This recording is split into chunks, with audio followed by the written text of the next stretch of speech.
Hello learners, this is Adarsh Vili and you are watching Success Mantra. Learners, today I am going to discuss with you some points from the functional grammar. Functional grammar structure and the use of concept in English language consist of sentence, completions, speech, voice, adjective, noun, adverb phrases and clause. Transformation of sentences according to the given instruction can be discussed under the following topics. Functional grammar, which is an integral part of English language paper, consists of 20 marks. Now, this grammar section is divided into four parts, that is A, B, C, and D. In A part, it is the transformation of sentences, which is of 8 marks. Then we have prepositions, then tenses, and conjunctions. So, in this series of functional grammar, I am starting with the transformation of sentences. Now, what is the transformation of sentences? To transform a sentence is to change from one grammatical form to another without altering its sense. It is possible to change a sentence without changing its meaning. Such a process is known as the transformation of sentences. Now, in this series, the first topic that we are going to take is the change of speech. This is also known as direct and indirect narration. When the actual word of the speaker are coded, it is said to be in the direct speech. The actual words are written within inverted commas. For example, Joe said to his friend, then there is a comma and inverted quotes, the speech is given. Please wait here till I return. When the substance of what the speaker has said is given without quoting the actual word, it is said to be in the indirect speech. For example, Joe requested his friend to wait there till he returned. Now, for changing a sentence from direct to indirect speech, certain changes are to be noticed. To transform a sentence, we have to make certain changes. Now, let's see that what changes has to be done for changing a sentence from direct to indirect speech.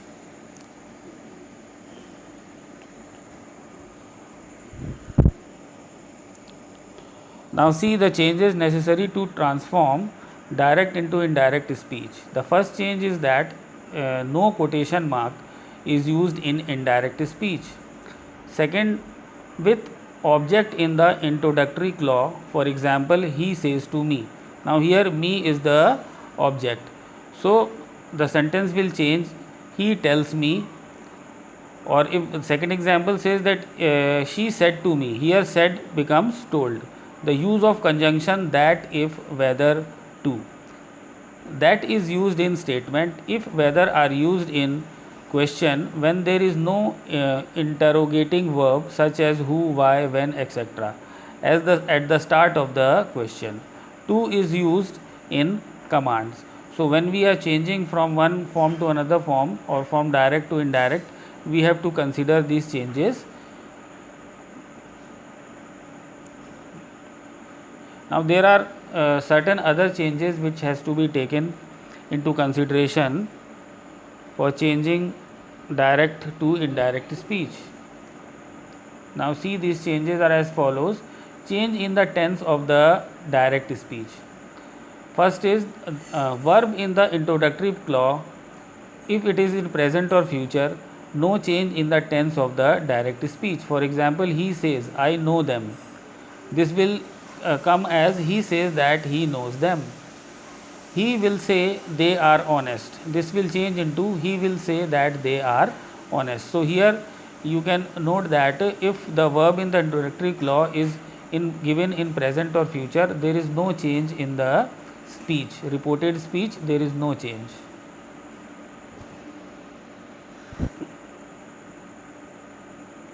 Now, see the other changes. If the verb in the introductory clause is in past tense, so following will be the changes in the tense of the direct speech.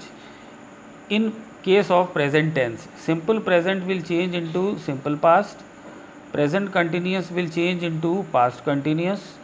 Present perfect will change into past perfect.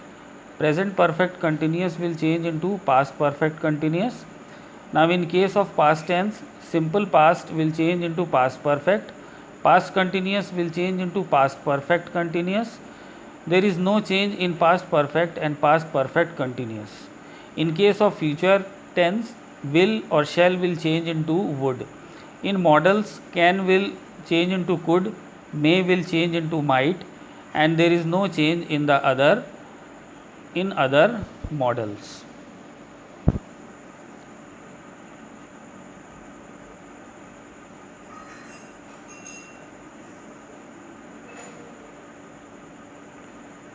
Thank you student for watching this video.